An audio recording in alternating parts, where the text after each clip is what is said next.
So your new album, Old Salt, comes out this Friday, July 29th. And could you tell us how it's different from your previous stuff and what fans can expect? I would say that this album is different for quite a few reasons.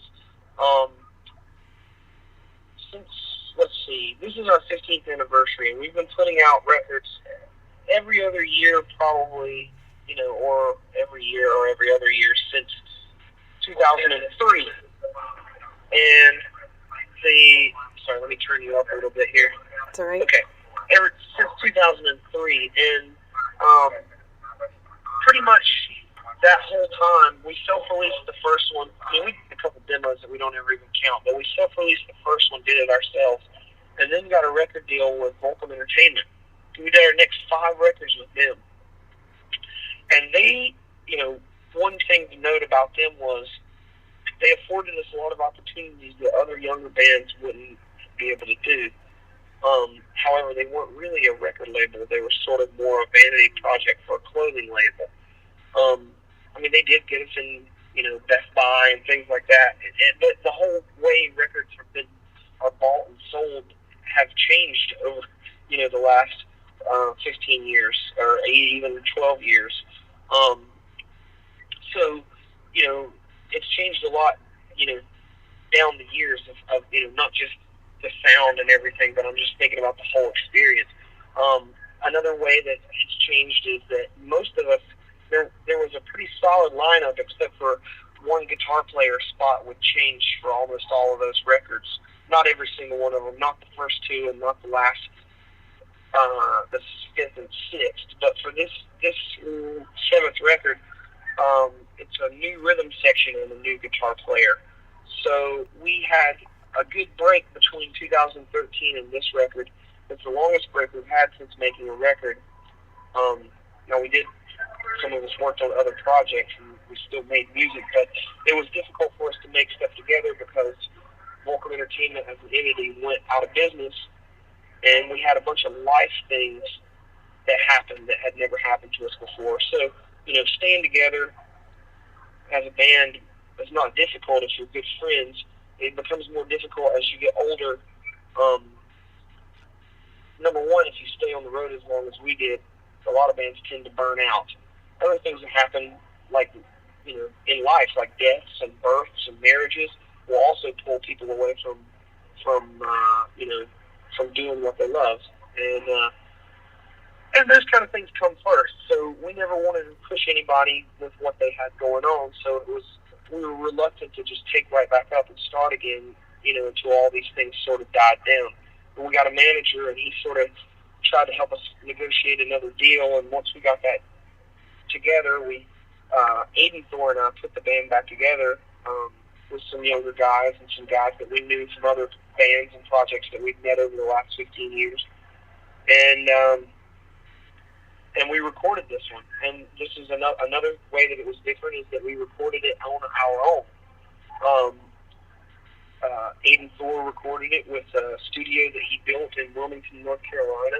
It was the first time we recorded in North Carolina since the first 2 records, because the last couple we did 2 in California and 2 in Seattle and 1 in Athens, Georgia. So it's been 5 records since we recorded in North Carolina, and still that was done in Durham by John Primal. We hadn't, it was pretty neat to be sort of back home in a home setting and on our own time, and the studio Valient Thorr built was super comfortable. So there's a lot different, a lot different on this record. Just going into it, our heads were in a different place because we have, so many things changed over the course from the last record to this one. Do you feel that all those changes, like the lineup and the recording process, have been reflected in the music itself? A little bit, not necessarily. Longtime fans are still going to be able to recognize it as Valient Thorr. If you listen to the record and you're familiar with it, you still see that there is no real genre. it's funny because when you talk about Valient Thorr, if I can take myself away from it and look at it as, not trying to be impartial and not biased, and look at it as away from me, I think of it as a band that, when our friends don't know what kind of music it is or whatever, or somebody comes out of it, they just know what they've heard. They go, oh, it's a punk band, or oh, it's according to who we're touring with. They go, oh, they're a metal band, so they expect it to be one thing, and then they hear it, and it's, you have very light-hearted, fast, funny songs and some heavy-sounding songs, and it goes all across the board. So we never put ourselves in a and that's been like that since the beginning. So there's still that all across the board. There's sort of no real. Each song's created individually. There's not, hey, we're going to make a metal album. Like we don't really conform to that kind of ideology. We just kind of make it what we all also have our own things that we're into, so we all bring those together. When you write songs together, and everybody brings their own piece to it, it comes sounding. They will sound varied. And the only thing that I think is a different with the different members is that there's a lot more soul in the rhythm section. That like our bass player is a real soulful player. Basically, they're just really acknowledged.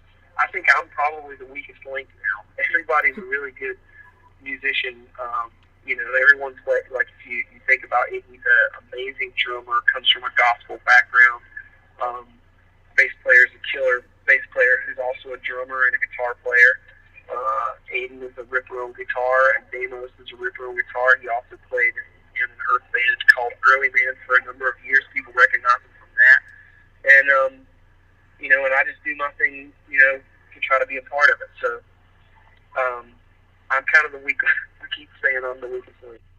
I noticed your music is like you said before, it's a fusion of different genres, like say southern rock, punk, thrash metal. It's hard to pigeonhole you in one specific genre. So I wanted to ask you, what are some of your biggest influences as a musician? Like what band or what singer inspired you to pursue a band? Sure, I totally like to talk about that. First of all, let me hit you with the fact that you were naming a few things that you would put together. And the funny thing about it is, when we first started, there was people would call it how AV Club in the Onion will pick up a band and just get a little news blurb, and they'll write the same thing. Like if you go to Milwaukee, and then you go to Des Moines, and then you're in Chicago, and then you're in Houston, or Charleston, South Carolina, it has the same little thing saying, hey, this Kiss meets Southern metal biker stoner band. And you're like, man, that doesn't describe us at all. Because number one, we don't play Southern rock. We never have. We just have Southern accents. So if we rock and roll with Southern accents, doesn't necessarily mean that you subscribe or want to play Southern rock. That's what it gets described as, because maybe that's what it's identified as. But it wasn't because we wanted to play like that. It's just, that's just the kind of accent that I have. But also, we none of us, Aiden can ride a motorcycle now. He's learned and has fun with it, but we've never been bikers. We just wore cut-off jean jackets because it was radical. And we got stoned, but that doesn't necessarily make you a stoner band either. But these are the things that people do when they're trying to promote you, and that's okay. That's fine. But we always thought it was funny that it's like the perception of what you look like is,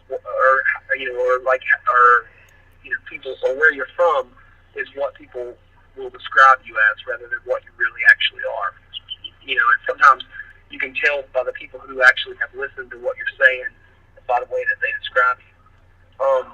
But you're right. There's songs that do sound like that now. I mean, shit, we play everything that could be described from, there's black metal sound to bluegrass sounds in some of those songs. So there's everything. We've tried everything. Not because we tried it. It's just we kind of just go with we go with the flow. If somebody has a riff, then we just build around it and make a little song.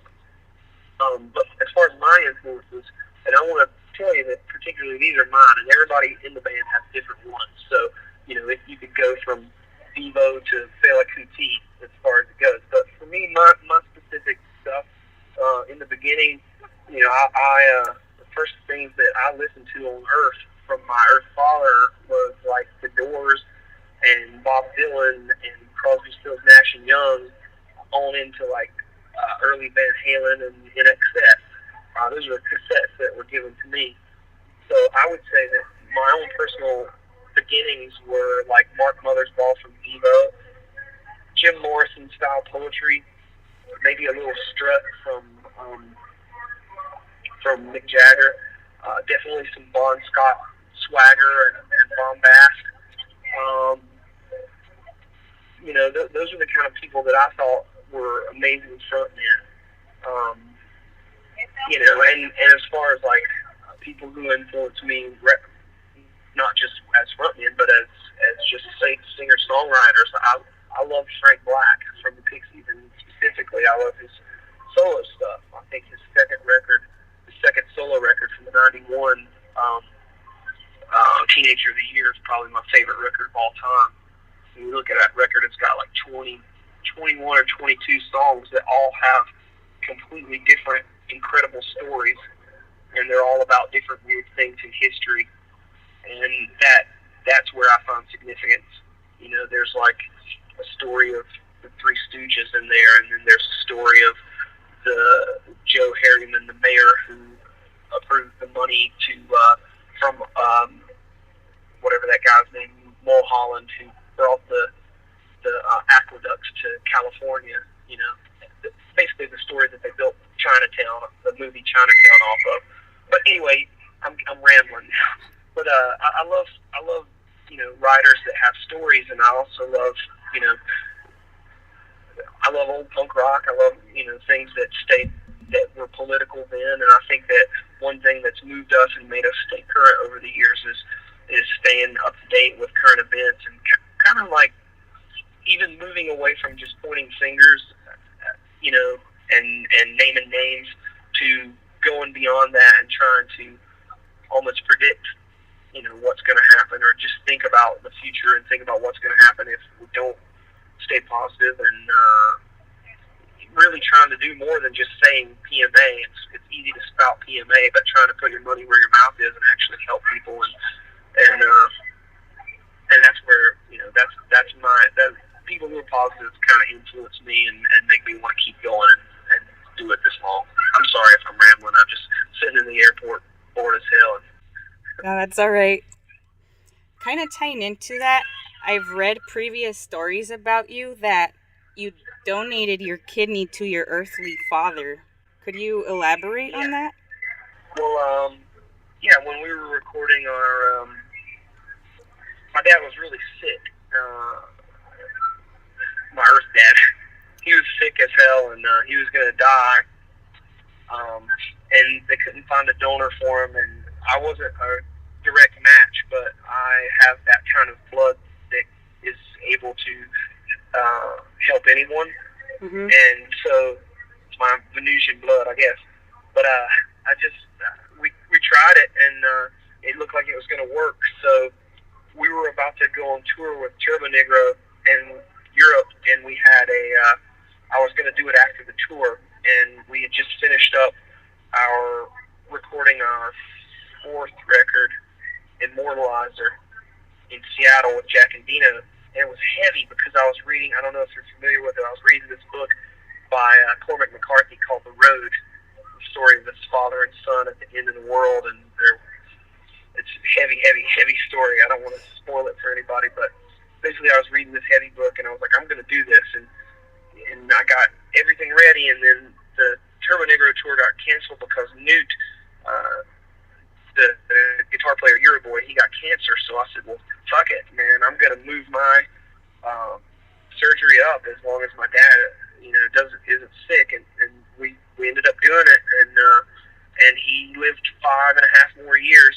He passed away a few years back, but it wasn't from kidneys. It was from something else. So I gave him some extra time, and that to me it was super easy.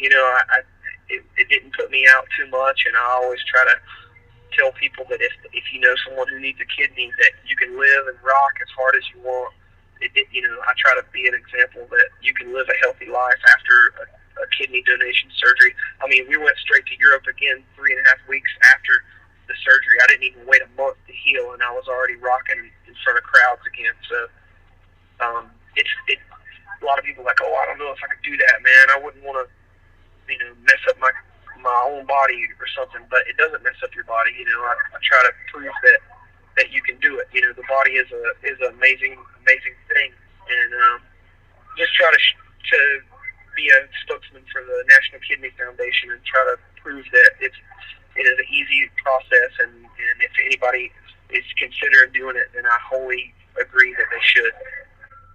That's an awesome message, and I think that definitely needs to get out there, because a lot of people, they assume that a kidney donation, it will put you out for a long time, but I mean, you were back on stage less than a month afterwards, and you have an amazing, energetic live show. Yeah, I mean, we're talking, that was 8 years ago now, so yeah, I haven't slowed down one bit.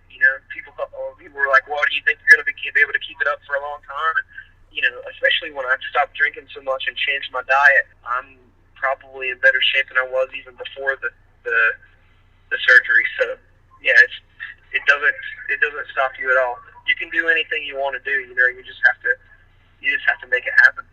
Talking about your live show, I saw you guys in Tempe about a month ago. There's like crazy energy. Is there a certain pre-show ritual that you do to prepare for your performances? There used to be. I mean, sometimes I used to be a cross-country and track runner back, we're talking over half my life ago now. In Earth years, I think you would say I was probably about 37, so I haven't ran probably, except for when I was getting ready to give the old man a surgery, the kidney, I haven't ran since I was like 18, but I still do the same stretches that I prepared for a run. Like if I was going to run, I had these stretches that we would all do, and I still do those stretches before, and I don't do them every single time, but most of the time, like I'd say 90% of the time, I try to remember to stretch before we go. And a lot of times, in the old days, I try to get my head in the game.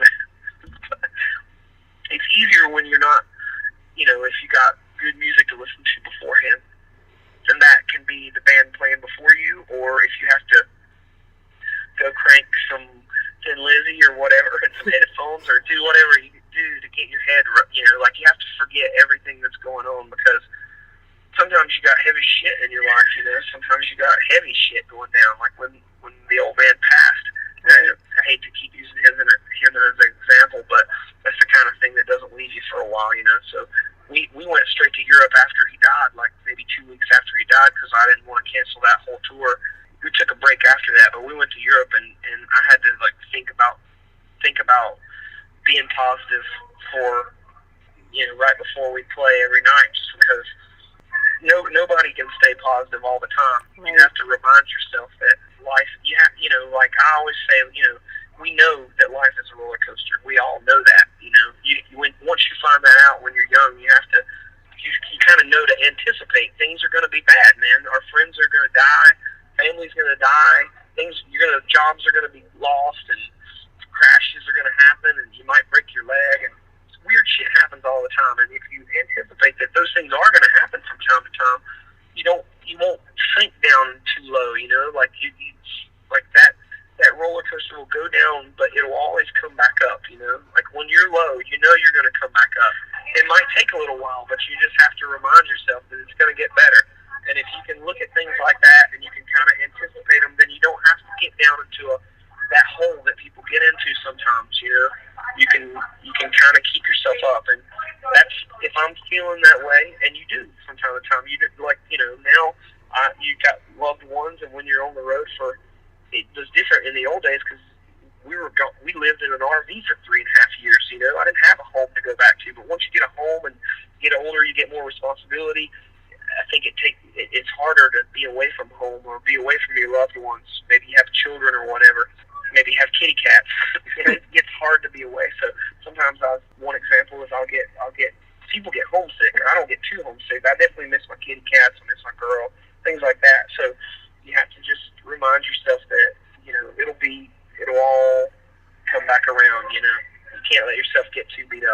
I wanted to ask you more about the band's backstory, about your earthly life and your space life. Could you elaborate on that? Yeah, a lot of people ask why we don't talk about Venus anymore a whole lot, and that's it's super important. The reason we moved away from talking about it is because I think it distracted from what's going on at hand. I mean, a lot of people, that's all we used to talk about, but that's okay because we were upset that we couldn't go home. But then we decided, well, you know what, this is our home now. We live here, and it doesn't matter in life when you're trying to make these choices. You can look at, politically what's going on in America right now. People will try to, rather than pull people together, most of the people try to pull people apart. That's like wedge politics, and that goes with everything. So when you're trying to get people together and get people on your side, if you have distractions that keep pulling people away from you, going, well, where are you from? Like, how are we supposed to believe somebody who's from another planet? Or like what? Essentially like saying you're a foreigner. It doesn't matter where you're from. It matters where you're at now and what you're doing. Like that to me is more important than focusing on where we're from, because we live here now and we're dealing with the problems that are in front of us. But yeah, we'll. I mean, who knows if the technology will ever let us go back to our home planet? I don't think it really matters, because this sort of is, life. To me, life is you either subscribe to one or the other. You either believe in fate or you believe in destiny. And I think that the difference to me is like, say you're in a canoe, right? Right. And you're about to go over a gigantic waterfall, and you might die. Well, fate, but you might go, might just keep going down the river. You never know. There's two ways where you could go. Like, one branches off and one falls over the side of a cliff. Fate is the kind of person who throws their oars out into the water and just lets the world decide what's going to happen. Destiny takes those oars and paddles the hell out of it until they get to the other side of the river, and doesn't just let themselves fall over the ocean. Fall over the waterfall.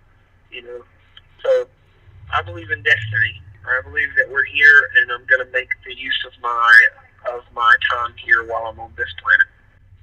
That's a good mentality to have. Kind of related to that, No Count Blues, which is off the new album. Could you tell us the message behind the lyrics? I kind of sense like all the political divisiveness going on. I kind of sense that in the lyrics. Absolutely. It's funny because the Night Wolf, who I started the band with, is not with us anymore, and he hit me up and he was like, "So, are there any heavy political songs, talking about what's going on in the country right now?" And I was like, "Well, there's no songs that are like exit strategy, that are like, hey man, we're in the shit right now and there's no way out." We've always liked to put different meanings in our songs, right? Right. But if you look at the lyrics of the very beginning lyrics, you hear the hate in their you hear the hate in their voices. They'll spit in your face. If you don't, it's not pointing a finger. It's really just saying, like, look around. You can tell who has venom in their tongue and who wants to help and who wants to hinder. You know what I mean? Right. And there's a lot of people out there. There's a lot of people. If you look at it politically, I think it's very easily laid out. I don't think you need to worry. I don't think it takes 2 years to look at it and say, who's the kind of person who's saying that we're all completely fucked, and who's the kind of vibe that's like, hey man, everything's, we can do this if we work together. We can make things better, and we can make things better with, and we're not in the, nothing is fucked here, to quote the dude from Big Lebowski. Nothing is fucked here, man. I noticed that you were selling artwork at your merch table at your show in Tempe. How much of the band's artwork have you done? It used to be about half and half with the Night Wolf and I, but now he works as a full-time artist, and I think he'll be doing some more stuff for us. But right now, I do most of it. I did all the work for the new album. I did all the artwork for the Immortalizer, and we, if you go back and look at old T-shirts and stuff, a lot of them, it was pretty much about half and half. mine and his. But he and I have been the driving force for art from the band since the beginning. You've opened for bands like Motorhead, Joan Jett. You've played on Warped Tour. What are some of the fondest memories you have of opening for certain artists or being on certain tours? You know, it's funny. I was cleaning up my email the other night, and I was looking back at emails that go all the way back to like the beginning of our career.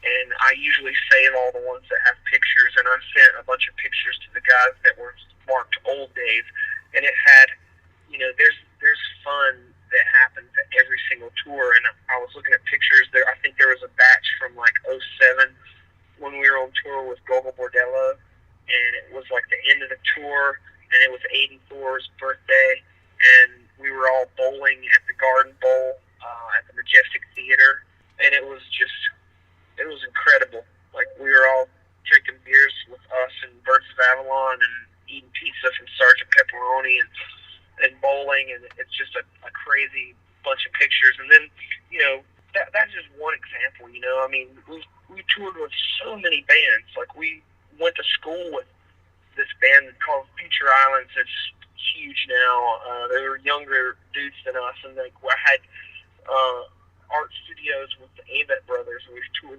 played with them since the beginning of their, you know, being a band, and their band before their band.